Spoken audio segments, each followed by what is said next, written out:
הקמנו למשפחות צעירות מרכז הורות, שנותן את הכלים להתנהלות טובה יותר. אנחנו מאמינים שכשהורים מקבלים כלים להיות הורים טובים יותר, זה משפיע באופן מיטבי על החברה. הילדים עוד כשהם קטנים מקבלים סמכות הורית וכלים להיות ילדים ככה שבהמשך יהיו אזרחים טובים. והמרכז הזה הולך וגדל, וזו ההזדמנות שאני גם מזמינה הורים צעירים לבוא ולקבל פשוט ייעוץ בהכל. יועצי שינה, סמכות הורית, כל הנושא כל נושא בעצם שהורים נתקלים בו, והוא מהווה עבורם איזושהי סוגיה שהם היו רוצים לשמוע אנשי מקצוע.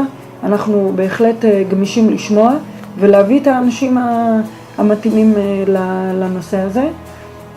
אני גם שמחה להגיד שאנחנו מחברים בין צעירים למבוגרים בקריית ים, והקמנו פה מועדון לניצולי שואה, נקרא מועדון אירופה, ואותם צעירים מתנדבים עבור ניצולי השואה ועושים פעילות ענפה. זה פשוט תענוג לראות את ניצולי השואה, רואים את המרכז צעירים כבית שבו כולם תורמים ונתרמים.